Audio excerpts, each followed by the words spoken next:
lagunas y ríos.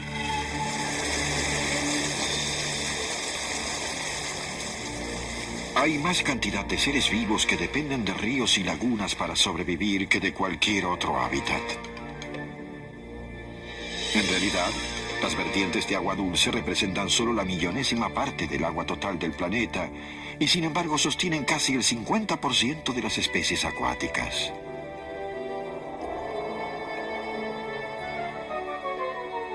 No debe sorprendernos el hecho de que, desde que comenzó la vida humana, el río ha sido fuente de mitos y leyendas, ha simbolizado tanto la vida como la muerte, hasta el origen de nuestra civilización.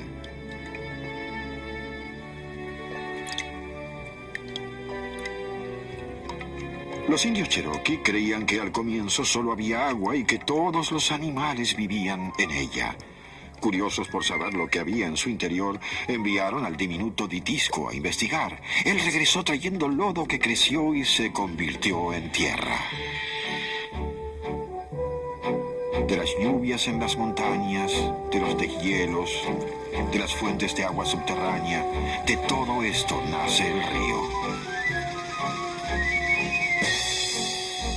Sin embargo, todos los ríos, grandes y pequeños, comienzan su viaje con una diminuta vertiente que corre por grietas y barrancos, hasta por roca porosa, a veces chocando con una capa impermeable y saliendo a borbotones a la luz del día para continuar su urgente viaje descendente, siempre descendente, hacia el mar. Cuando una vertiente se convierte en un río, cuando tiene 3,5 metros, si no se puede saltar, es un río. El comienzo de la trayectoria de un río es lo que siempre fascinó a los exploradores. Henry Morton Stanley viajó durante años siguiendo el curso del río Nilo, hasta que en 1874 llegó finalmente a su fuente, el lago Victoria, supongo. Cuando un río corre por terreno montañoso, sus habitantes se adaptaron al difícil entorno de la región superior. Los enormes pies membranosos del pato de los torrentes lo ayudan a exhibir una audacia casi suicida cuando se sumerge y bucea en las tumultuosas aguas del río.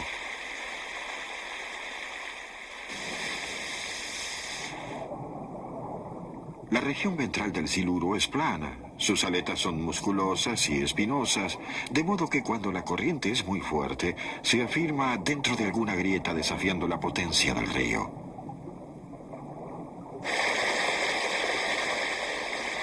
Los diminutos pulmones de la rana velluda de África Occidental hacen que flote menos, de modo que puede permanecer debajo del agua y no ser impulsada corriente abajo. Sus cerdas de aspecto piloso compensan la pequeñez de sus pulmones absorbiendo oxígeno. Las plumas especiales del mirlo de agua lo mantienen seco cuando imita a los peces para atrapar los manjares que se hallan en el lecho del río.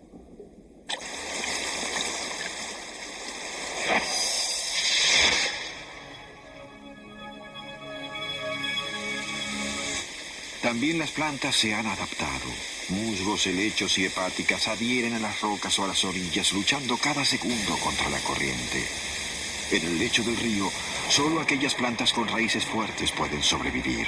¿Cómo puede prosperar la vida en esas condiciones tan adversas? Es como si un hombre eligiera vivir en un huracán permanente. ¿Tiene alguna ventaja este hábitat? Sí. Aquí, más que en ninguna otra parte del río, el agua está limpia. Las larvas de la frigánea solo habitan en agua limpia. Los científicos consideran su presencia, junto con la de las larvas de la efímera y las de la mosca de las piedras, como prueba de que el río no está contaminado. La parte superior de un río es muy rica. Estas aguas torrentosas están repletas de oxígeno. La lamprea de mar inhala el oxígeno a través de orificios branquiales especiales que le permiten respirar mientras la boca está ocupada en evitar que se la lleve la corriente. La lamprea de mar se dirige al río para reproducirse. En el océano utiliza su ventosa para aferrarse a los peces y aquí la utiliza para luchar contra la corriente. Es un mundo en el que quien no se aferra se adhiere y quien no se adhiere se sujeta. Y sin embargo, para la supervivencia, el sustento, la seguridad, ninguna otra criatura dependió tanto del río como el hombre. La primera vida humana se estableció a orillas de los ríos de los cuales dependía para sobrevivir. Los ríos son la fuente de la civilización. Las primeras ciudades del mundo se establecieron hace 6000 años a orillas de los ríos Tigris y Éufrates en la Mesopotamia, que en griego quiere decir tierra entre ríos. Y por todo el planeta nacieron civilizaciones en los valles de los ríos, cultivando y criando ganado. En el río Indio en la India, en los húmedos arrozales del río Huanghe en la China y en el Nilo en Egipto. Y lo que tenían en común es que todos usaban agua dulce para el riego.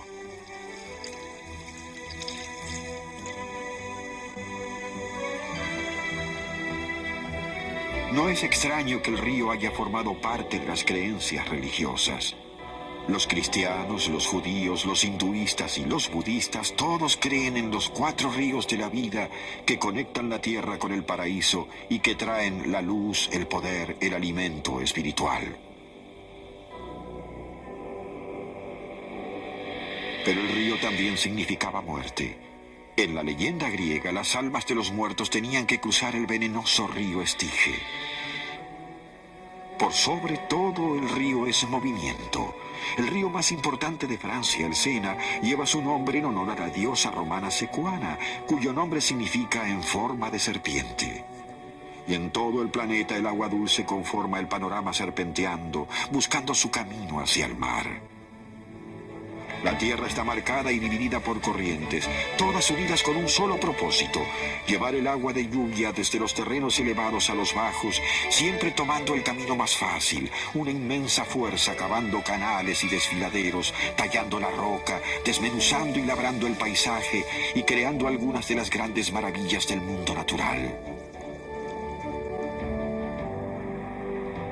La obra de tallado más grande que existe en la superficie de la Tierra, el Gran Cañón, tiene casi 2 kilómetros de profundidad, producido por la erosión del gran río Colorado durante más de 10 millones de años. La trayectoria de un río puede ser enorme. El río Nilo en África recorre una distancia superior a la que existe entre Nueva York y Moscú para llegar a su destino, el mar Mediterráneo. Y el poder de la corriente puede ser colosal. En un momento dado, 1/3 de la totalidad del agua dulce del mundo está en el vastísimo río Amazonas. Son 7 millones de metros cúbicos que se desplazan por minuto.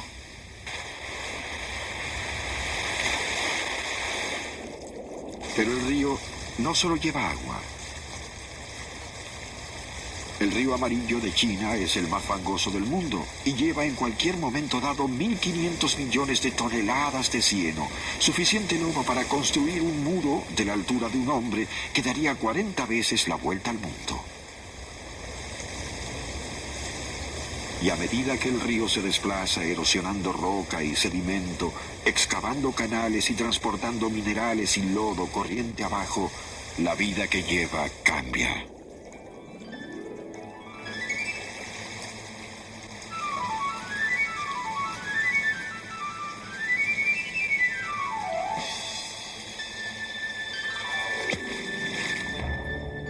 La corriente más lenta permite que el cieno se precipite hacia el fondo, ofreciendo un asidero más firme para las plantas, que a su vez proporcionan oxígeno. De modo que la sección media de un río está llena de vida, y hay pocos hábitats que atraigan una variedad tan grande de habitantes.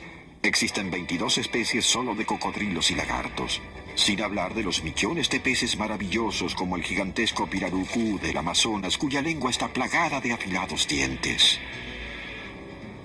O la temible piraña, que puede formar un banco que devorará una vaca hasta dejar solo los huesos en cuestión de minutos. Y la inmensa anaconda, tan pesada como un auto y 3 veces más larga. Pero en otros lugares hay un lugar más calmo, otro hábitat, diferente, pero con la misma agua dulce. Puede formarse a partir de un río o desarrollarse en forma independiente. La laguna. Un entorno más tranquilo. La laguna es uno de los hábitats más ricos de la Tierra. Un ecosistema independiente en donde miles de plantas y animales conviven, dependiendo los unos de los otros para sobrevivir. Mientras una laguna con mucha sombra pierde rápidamente su riqueza y vitalidad, las lagunas soleadas pueden producir más materia vegetal que la pradera más fértil. En donde hay luz solar, la laguna es una comunidad única, una ciudad acuática llena de habitantes contrastantes. El escorpión de agua caza debajo de la superficie colgado cabeza abajo. Para respirar cuenta con un snorkel natural, un largo tubo de aire que sale del extremo de su abdomen. Siempre que esté en su posición normal, la carpa enana, como la mayoría de los peces, tiene un camuflaje perfecto. Su vientre es plateado, fusionándose con las ondas y los reflejos de la superficie del agua, y su lomo marrón, invisible cuando se la ve desde arriba. Bueno, casi. El martín pescador es el rey de los cazadores. Sus crías comen cada una 18 pescados por día. Un espectáculo de gracia y belleza. Una de las aves voladoras más pesadas y poderosas, el cisne, se aparea para procrear en lagunas, ríos, lagos, estanques. Y en Gran Bretaña, todos son propiedad de la reina.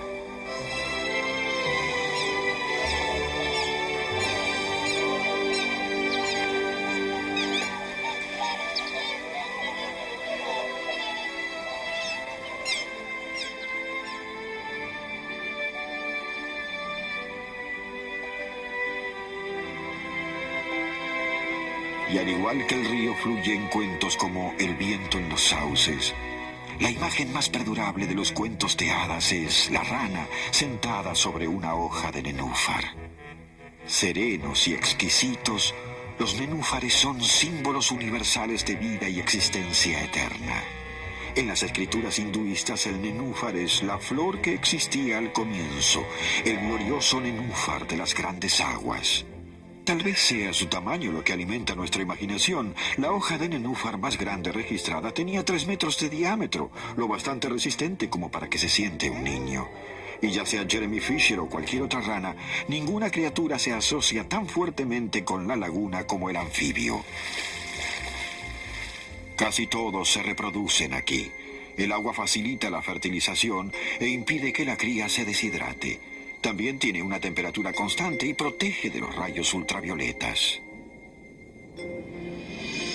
Pero la laguna tiene algo más, una quietud preferida por muchas criaturas para criar a la generación siguiente.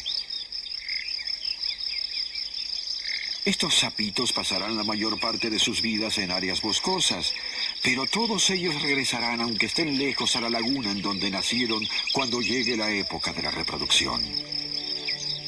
Los sapos son inteligentes al elegir la laguna. El arrastre de la corriente de los ríos crea serios problemas y no solo a los animales. Tántalo, hijo de Júpiter, reveló los secretos de los dioses y fue obligado a quedarse para siempre en el río, debajo de un manzano. Cuando tenía hambre, las manzanas flotaban suavemente fuera de su alcance, tentándolo.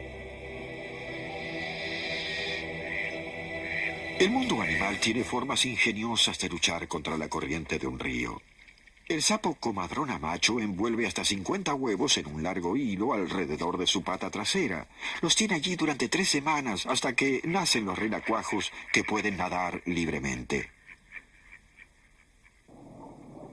El sapo de Surinam lleva a sus pequeños en el lomo y cuando nacen no son renacuajos sino sapitos totalmente formados.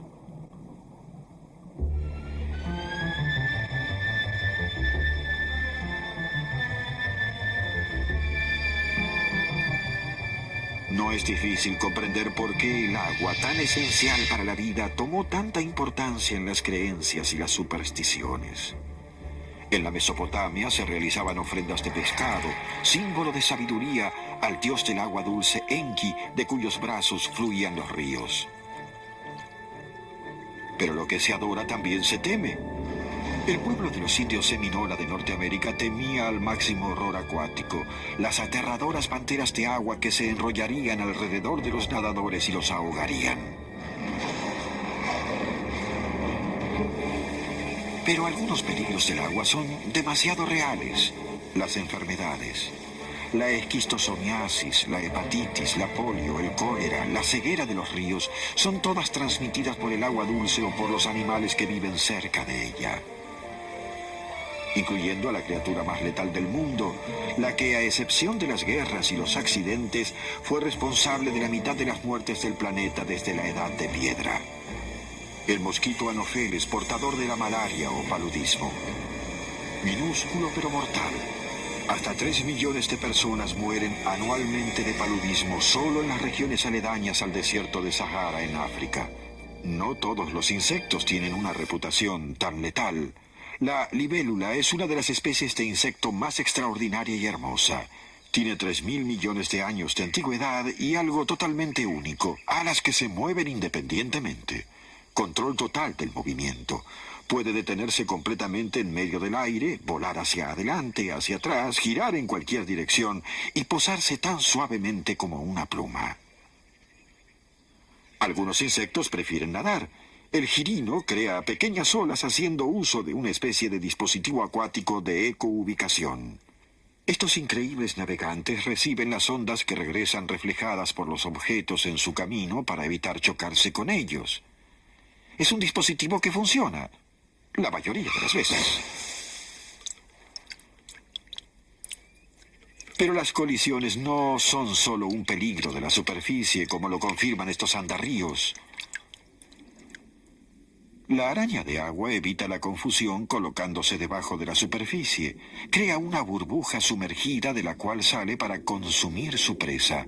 Literalmente una campana de buzo atrapada en una telaraña tejida entre las plantas y las malezas. Plantas y malezas cuya belleza, cuando se elevan sobre el agua, ha sido capturada, transformada en arte, exhibida a través de la historia. Sauces, reinas de los prados y botones de oro, todos están prensados, conservados, pegados, pintados, bordados. Fue en los juncos a la orilla del agua en donde tuvo lugar una de las historias más conocidas relacionadas con los ríos. Cuando un faraón egipcio ordenó la ejecución de todos los bebés varones judíos, una madre escondió a su hijo en una canasta en los juncos.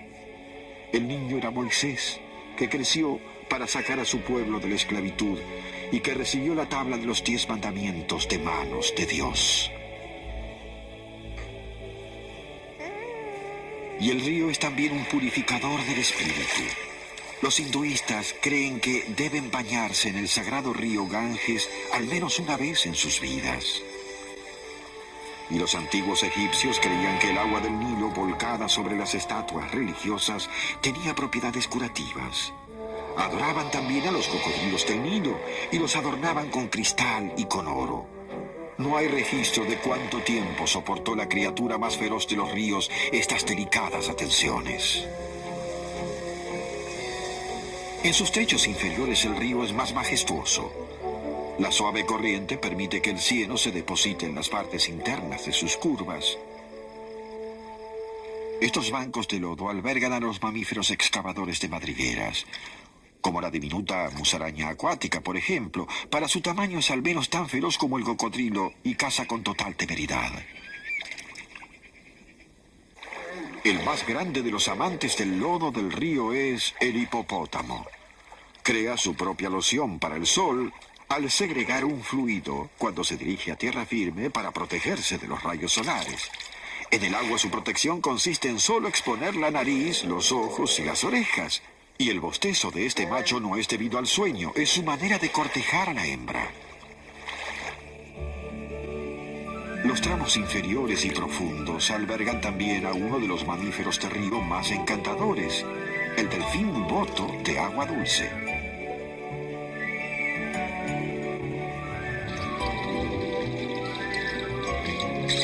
Estas hermosas criaturas son los héroes de muchas historias del Amazonas. Se cree que durante la noche se convierten en mortales, dejando sus románticos bosques sumergidos para seducir a las doncellas.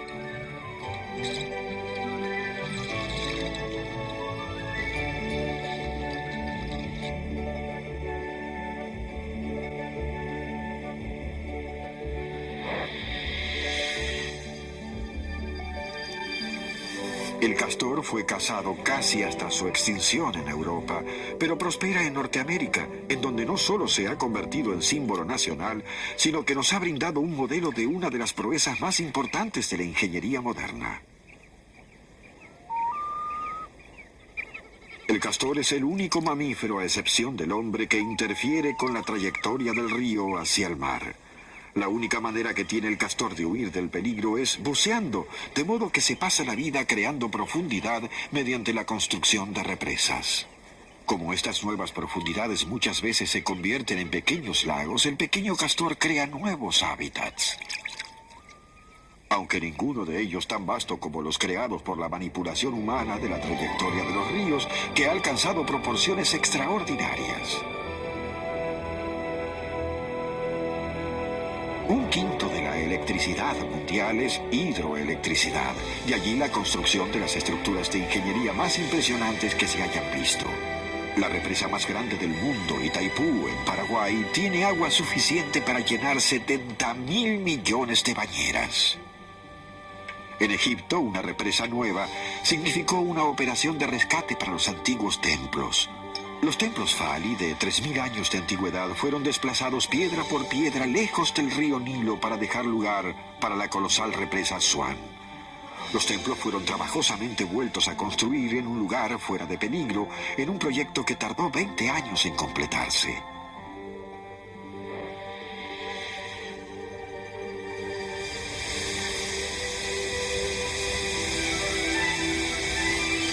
A veces los peces también necesitan que se los rescate. La mayoría de las represas son demasiado altas para saltar, aún para el atlético salmón. De modo que algunas tienen escaleras para peces que descomponen el ascenso en peldaños manejables. Pero quien necesita ser rescatado del río más famoso de Norteamérica es el hombre. Las aventuras en balsa de Huckleberry Finn por el Mississippi, evitando serpientes y pescando bagres, no son nada comparadas con la última y más grande amenaza del río.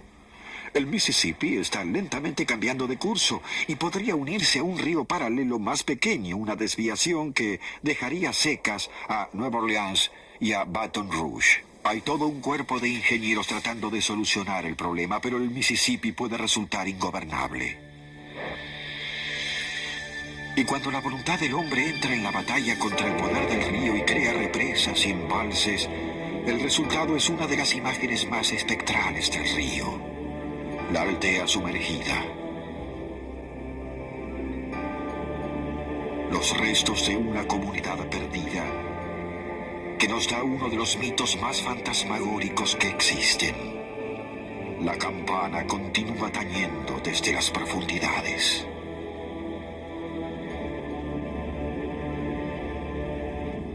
Sin duda no hay ningún otro hábitat en la Tierra que se exprese de formas tan extremas como el río. Los rápidos ocurren en donde el río fluye de rocas duras a otras más blandas y más fácilmente erosionables. Están entre las fuerzas acuáticas más temidas y poderosas de la Tierra, desplazando enormes piedras cuando enormes masas de agua atraviesan canales angostos. Pero el movimiento del agua más extremo produce un espectáculo que puede suceder en el curso de cualquier río cuando baja repentinamente a un nuevo lecho: la catarata. A veces el río cae de distancias colosales. En las cataratas del Ángel, en Venezuela, el agua cae 1000 metros desde una saliente que tiene el doble de altura que el Centro Mundial de Comercio en Nueva York. Y cuando la naturaleza llega a sus extremos, el hombre lucha por conquistarla. O tal vez deberíamos decir la mujer. Annie Anson Taylor fue la primera persona que atravesó las cataratas del Niágara y sobrevivió. Solo otras 6 personas más igualaron la hazaña. Annie fue llamada la reina de la bruma.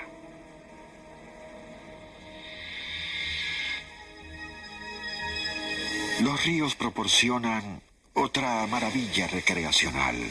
Las oleadas ocurren cuando una marea muy alta impulsa el agua corriente arriba, a veces con una velocidad de 60 kilómetros por hora. Pero la oleada no es lo único que va contra la corriente de un río, ni los seres humanos los únicos que desafían su poder. La tortuga cabezona del sudeste de Asia tiene el inusual hábito de trepar cascadas. Este intrépido reptil utiliza su larga cola para sostenerse mientras trepa la cascada como el mejor de los alpinistas.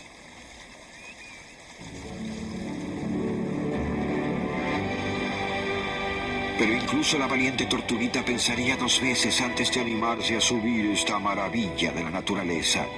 Las enormes cataratas del Iguazú en Argentina y Brasil son en realidad 275 cataratas que se fusionan en una inmensa cortina de agua que se extiende sobre una curvatura del terreno de más de 4 kilómetros de amplitud.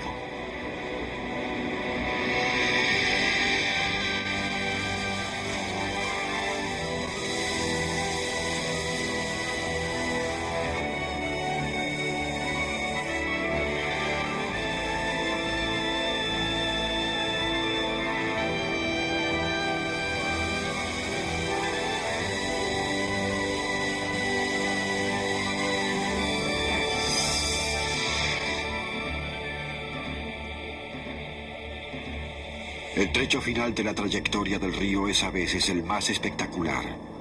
Una enorme extensión de agua y tierra, el delta, en donde el agua dulce desemboca en el mar.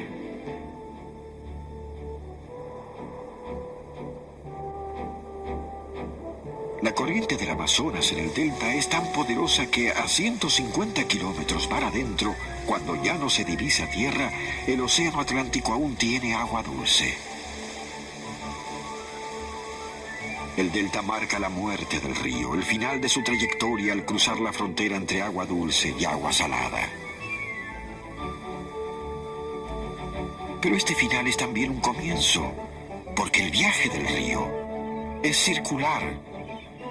Esta banda que fluye llena de vida se une al mar solo para renacer. Porque ya el agua se está elevando como humedad. Está regresando arrastrada por el viento a las alturas para precipitarse como lluvia y comenzar el gran viaje otra vez.